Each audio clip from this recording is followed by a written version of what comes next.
이재명, 김문수, 한동훈, 홍준표 다음 대통령이 되시겠습니까? 왕의 죽음, Death of King. 라투스 노르베기쿠스라는 생물학적 이름을 가진 시궁지 무리 중 일부는 아주 독특한 방식으로 왕을 선출한다고 한다. 낮 동안 젊고 힘있는 수컷 쥐들은 모조리 모여 서로 치열한 결투를 벌인다. 날카롭게 뻗은 앞니와 단단한 발톱을 무기 삼아 누가 가장 민첩하고 싸움에 능한가를 겨루는 것이다. 약한 자들은 하나씩 쓰러지고 마지막에는 결승에 진출할 두 마리 쥐만 남는다. 그리고 이 둘 중 승자가 곧 왕이 된다. 왕이 된 쥐는 무리에서 가장 훌륭하고 강력한 존재로 인정받는다.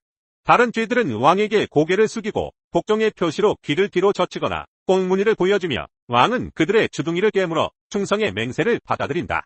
신하가 된 쥐들은 왕에게 가장 맛있는 먹이를 가져다 바치고 짝짓기에 한껏 몰두해 암내를 풍기던 암컷들을 내어주며 왕이 새로 얻은 지위를 마음껏 즐길 수 있도록 가장 안전하고 깊숙한 쥐구멍도 제공해준다. 그런데 여기서 끝나지 않는다. 쥐들의 왕이 쾌락과 축하의 밤을 누리다 잠이 들면 기묘한 의식이 벌어진다. 낮 동안 왕에게 충성을 맹세했던 젊은 수컷 몇 마리가 미리 준비라도 한 듯 왕을 죽이고 내장을 꺼낸다. 그리고 다리와 발톱으로 왕의 머리를 쪼개어 머리꼬를 꺼낸 뒤 무리의 모든 구성원에게 조금씩 나누어 먹인다. 어쩌면 이 쥐들은 왕의 두뇌를 나눠 먹음으로써 그가 지녔던 가장 빼어난 특질과 능력을 모두가 함께 갖게 될 것이라 믿는지도 모르겠다. 이 이야기에서 떠오르는 인간 세계의 광경은 우리가 흔히 말하는 대통령을 모시는 정치의 모습과 묘하게 겹쳐진다. 실제로 인간은 자신의 지도자를 뽑고 따르는 것을 좋아하지만 동시에 언제 그를 끌어내릴까, 어떻게 더 처절하게 능지처참할까를 즐기는 존재처럼 보이기도 한다. 한국 정치사를 조금만 들여다봐도 이러한 왕의 죽음 서사가 그리 낯설지 않다는 걸 깨닫게 된다. 한국 현대사와 쥐들의 왕서사, 한국 현대 정치사를 관통해온 대통령들의 운명을 보면 마치 시궁지 무리에서 벌어지는 왕선출과 처단 의식을 떠올리지 않을 수 없다. 한국의 역대 대통령 중에는 임기를 채우지 못하고 비극적으로 생을 마감한 사례, 권력 정상에 오른 뒤 암살당하거나 권좌에서 내려온 뒤 감옥에 가거나 끝내는 스스로 목숨을 끊은 사례들이 존재한다. 한국의 근대화와 경제성장에 크나큰 공을 세운 인물로 평가받기도 하고 동시에 독재자로 비판받기도 하는 박정희 대통령은 1979년 자신에게 충성을 맹세했던 부하에 의해 암살당했다. 그가 최고 권좌에서 숱한 권력을 누렸던 시간은 길었지만 결국 가장 가까웠던 충신의 총탄에 쓰러진 모습은 어쩌면 쥐들의 왕이 잠에 취해 있다가 부하들에게 내장이 꺼내지는 장면과 묘하게 겹친다. 군부 쿠데타로 권좌를 잡았던 전두환, 그의 뒤를 이은 노태우 두 대통령은 재임 후에 나란히 구속되어 옥고를 치렀다. 전두환은 국민들의 시위와 민주화 요구가 폭발하자 한때 전국민적 반감을 받은 뒤 결국 법정에 서게 되었다. 노태우 역시 슬그머니 자신이 저지른 비자금 문제로 감옥살이를 했다. 절대 권력처럼 보였던 이들이었지만 시간이 지나면서 민심의 칼날을 피할 수 없었던 것이다.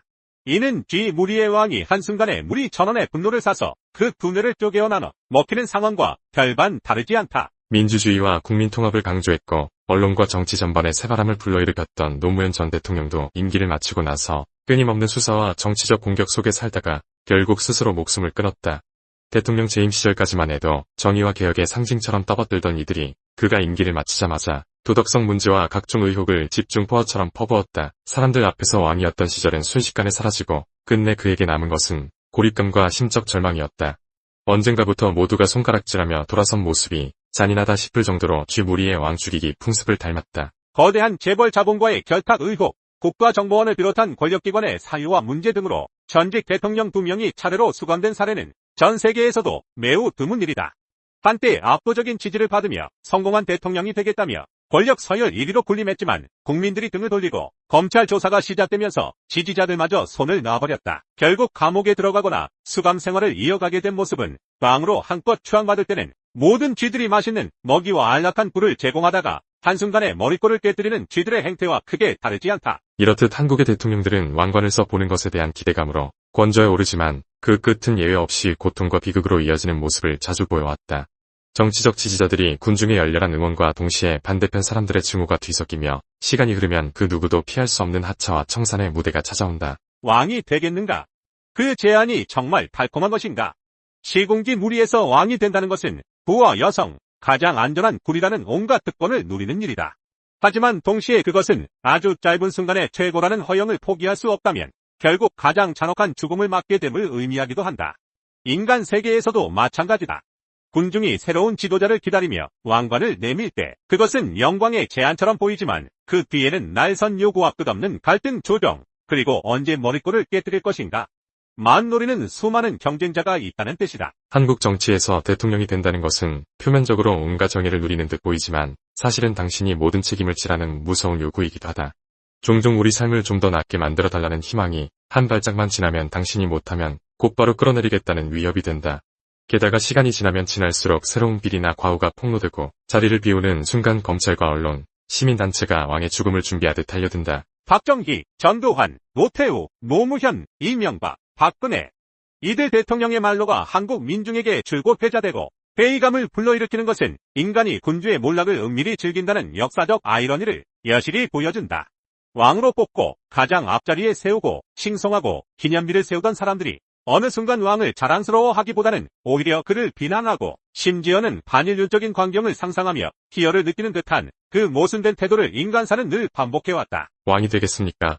신중하게 생각하십시오. 그러니 다음에 누군가가 당신에게 높은 자리나 대통령 자리에 한번 나가보라는 달콤한 제안을 하거든 그 순간을 좀 더 의심해볼 필요가 있다. 그것은 쥐들의 왕이 되라는 것일 수도 있다. 주어진 자리에서 아무리 훌륭한 일을 해보려고 해도 결국 사람들의 다양한 요구와 원망을 동시에 떠안을 수밖에 없다. 시대가 바뀌고 사회가 발전해도 지지자와 반대자 혹은 여러 파벌 간의 끝없는 싸움은 누군가를 왕으로 세워두고 책임을 떠넘기려 한다. 그리고 한 번이라도 삐걱대는 순간 가장 앞에서 칼을 빼드는 자들은 뜻밖에도 그 왕에게 가장 충성하겠다고 고백했던 이들일 수도 있다. 늘 눈앞에 찬란해 보이는 권력과 화려한 의전은 짧은 순간의 쾌락에 불과하며 그 뒤에는 군중의 냉혹한 심판이 기다린다. 역사적 사실이 이를 입증해준다.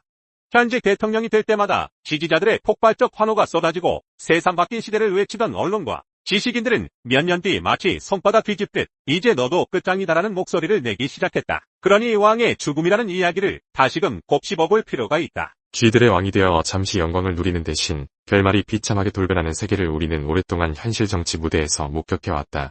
분명한 건 무리 속에서 오로지 왕에게 요구되는 의무와 잔혹한 최후의 풍경은 바뀌지 않는다는 점이다.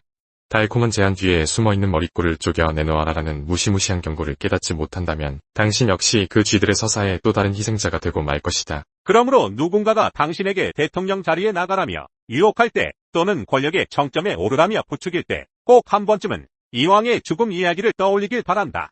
절대 권력의 꿀같은 순간은 빌지 않고 한번 치명적 실수를 하면 무리 전체가 돌아서 당신을 처단하기에 골몰한다. 왕이 되어보시겠습니까? 라는 말이 정말로 달콤하게 들린다면 그 제안 뒤에 도살인 함정은 없는지 그리고 정치의 잔혹한 판에서 자신의 머리꼴을 지킬 자신은 있는지를 자문해야 한다. 오늘도 어딘가에서 벌어지고 있을 지독한 권력 다툼은 쥐들의 왕을 연상케 한다. 감옥에 들어가고 암살되고 자살로 생을 마감하고 비리에 휩싸이는 대통령들을 보며 또다시 우리는 스스로에게 묻는다. 정말 왕관은 이렇게 무거운 것이었나? 그리고 대답한다. 왕관을 받는 순간부터 그 왕관은 곧 당신의 목을 죄는 올가미가 될 수도 있다. 그러니 쥐들의 왕을 생각하라. 높은 자리는 그 무엇보다 달콤해 보이지만 실상은 대가를 치르지 않으면 결코 누릴 수 없는 그리고 결코 오래 갈 수 없는 환상의 상징일 수 있다는 점을 잊지 말아야 할 것이다. 이 비디오가 유용했다면 좋아요와 구독 버튼을 눌러주세요. 건강한 삶을 위한 더 많은 팁을 공유할 테니 계속해서 성필원 채널을 지켜봐 주세요. 감사합니다.